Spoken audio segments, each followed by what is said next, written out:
अगर आप अपने लेसन्स को जल्दी याद करना चाहते हैं और जो भी आप याद करें वो आपके ब्रेन में, आपकी मेमोरी में एटलीस्ट उसका 60% 6 मंथ्स तक रहे, तो मैं आपके साथ एक $1 मिलियन की टेक्निक शेयर करने वाला हूँ। और ये बेसिकली जो टेक्निक है ये मेरी नहीं है, मैंने कई लोगों को अप्लाई करवाई है, मैंने खुद अप्लाई की है। मैं खुद अल्हम्दुलिल्लाह एक बड़ा ब्रिलियंट स्टूडेंट रहा हूँ और अभी भी बहुत से लोगों को ये टेक्निक्स मैं अप्लाई करवाता हूँ, जिसमें जो कम्पिटिटिव एग्ज़ाम्स देने वाले कैंडिडेट्स हैं, जो ब्रिलियंट स्टूडेंट्स हैं, जो कुछ बड़ा अचीव करना चाहते हैं, तो ये टेक्निक बड़ी प्रैक्टिकल है। ये टेक्निक बेसिकली एक अमेरिकन फ़िलासफ़र हैं रॉबिन्सन, आई थिंक उन्होंने 1946 में इस टेक्निक को इंट्रोड्यूस करवाया।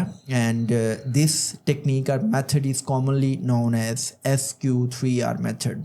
ठीक है। अब ये जो SQ3R मेथड है ना, ये उन लोगों के लिए भी बड़ा इफ़ेक्टिव है कि जो रोट लर्निंग करते हैं, और रोट लर्निंग के साथ साथ वो ये भी चाहते हैं कि उनके अंदर जो इननेट क्रिएटिविटी, क्रिटिकल थिंकिंग या रैशनैलिटी ऑफ थॉट है वो भी बेहतर हो। क्यों?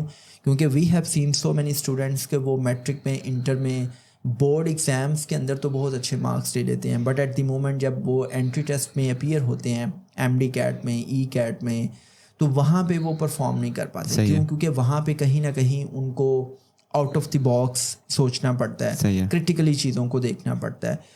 तो वो रोट लर्निंग उनकी क्रिएटिविटी और क्रिटिकल थिंकिंग को मार देती है।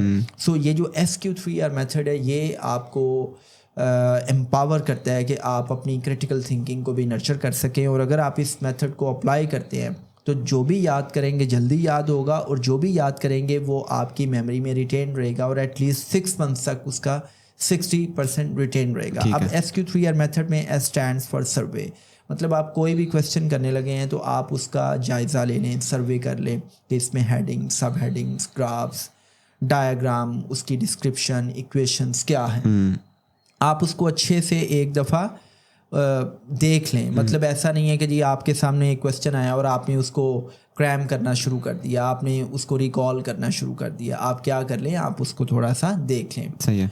और फिर Q स्टैंड्स फॉर क्वेश्चंस। अब यहाँ पे $1 मिलियन का काम आप ये कर सकते हैं कि आप अपनी लॉजिक को, आप रैशनैलिटी ऑफ थॉट को, और आप अपनी क्रिटिकल थिंकिंग को डेवलप करने के लिए ये देखें कि आखिर मैं इस क्वेश्चन को क्यों प्रिपेयर कर रहा हूँ, ये क्वेश्चन इस चैप्टर में क्यों शामिल किया गया, इस क्वेश्चन की मेरी अमली ज़िंदगी में क्या इम्प्लीकेशंस हैं। अच्छा। राइट? या इस क्वेश्चन से मज़ीद क्वेश्चंस क्या निकल सकते हैं, शॉर्ट क्वेश्चंस क्या निकल सकते हैं। तो आप उस क्वेश्चन को समझें कि ये क्वेश्चन क्यों रखा गया और इसका पर्पस क्या है। राइट? अच्छा, अगर आप कहते हैं कि जी देखें हमसे तो इतना नहीं होता, बिकॉज हमने तो 7-8 सब्जेक्ट्स की प्रेपरेशन करनी होती है रोज़, इतना बर्डन होता है, तो आप S और Q को थोड़ी देर के लिए भूल जाएं, आप सिर्फ 3R पे काम करें। यहाँ पे R स्टैंड्स फॉर मतलब रीड और रैबिट, मैं उस R की बात कर रहा हूँ, अल्फ़ाबेटिकल R। राइट? अच्छा, 3R में जो फर्स्ट R है Farhan, it's all about read, कि आपने किसी भी क्वेश्चन को प्रिपेयर करना है तो आपने 3 दफ़ा उसको रीड किए बगैर आपने उसको रिकॉल या रिसाइट नहीं करना, आपने 3 दफ़ा उसकी रीडिंग करनी है। ठीक है। अच्छा, जब आपने रीडिंग करनी है ना तो आपने रीडिंग भी माइंडफुल होके करनी है। प्रॉब्लम ये है कि हम कई दफ़ा चीज़ों को रीड कर रहे होते हैं और हम माइंडफुल नहीं होते। जैसे मैं अक्सर एक बात किया करता हूँ कि अब हम माइंडफुल ज़िंदगी नहीं जीते।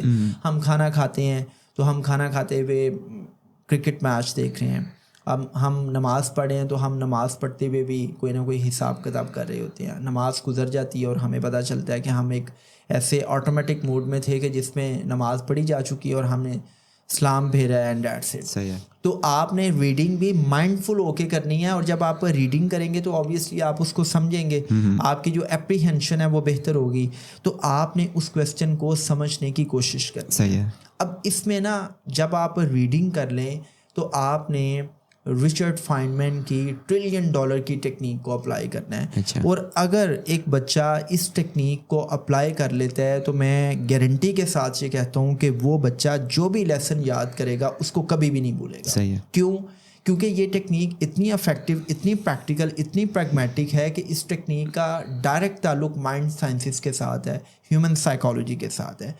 रिचर्ड फाइनमैन की ये टेक्निक ये बताती है कि जब आप एक क्वेश्चन को रीड कर लेंगे, आप उसको समझ जाएंगे, तो अब आपने अपना टीचर भी खुद बनना है और आपने स्टूडेंट भी खुद बनना है। सही है। अब आप क्या करेंगे कि आपने उस क्वेश्चन को इस अंदाज से खुद को एक्सप्लेन करना है कि अगर आपको वो क्वेश्चन एक 10 साल 12 साल बच्चे को भी एक्सप्लेन करना पड़े तो आप उसको एक्सप्लेन करें। अब मुझे ये चीज़ बताएं कि एक 25 साल के इंसान को कोई बात समझाना ज़्यादा आसान है या एक 10 साल के इंसान को कोई बात समझाना ज़्यादा आसान? 25 साल के। क्यों? क्योंकि उसका जो कॉग्निटिव लैंडस्केप है वो रिच है। इसका मतलब ये है कि अगर आपने वो सवाल एक 10 साल के बच्चे को समझाना है तो उसके लिए आपको उसको इतना सिंप्लीफाई करना होगा कि आप एक बच्चे को भी समझा सकें। ऐसा ही है। तो सिंप्लीफाई आप किसी चीज़ को उसी वक्त कर पाते हैं ना जब आप उसको अच्छे से समझ पाते हैं। अगर आपको खुद समझ नहीं है तो आप किसी को समझा सकते हैं? बताएं। लेट्स से कि जी मैं ये मेथड आपके साथ शेयर कर रहा हूँ, अगर मुझे इस बारे खुद अंडरस्टैंडिंग नहीं है तो क्या मैं पॉडकास्ट में इस बारे बात कर सकता हूँ? नहीं कर सकता ना। तो इसका मतलब ये है कि फाइनमैन टेक्निक को अप्लाई करते हुए आपने किसी भी क्वेश्चन को इतना डीप लेवल, इतना आसान बना देना है, खुद को उस लेवल पे आपने समझा देना है कि आप किसी दूसरे को समझा सकें। सही हो गया। First understand then you can make understand others. पहले आप खुद समझेंगे फिर आप दूसरों को समझाने के काबिल होंगे। और अब आप टीचर भी खुद हैं और स्टूडेंट भी खुद हैं, तो अब आप खुद को समझा रहे हैं। अगर आप कहते हैं जी नहीं मैंने अपना टीचर तो खुद बनना है लेकिन मैंने स्टूडेंट नहीं बनना, तो फिर आप घर में कोई ढूंढ लें, कज़न ढूंढ लें, छोटी बहना छोटा भाई ढूंढ लें जिसको आप कहें कि भाई इधर आए मैं आपको Newton second law of motion समझाता हूँ, पास्कल्स लॉ समझाता हूँ, व्हाट्सएवर।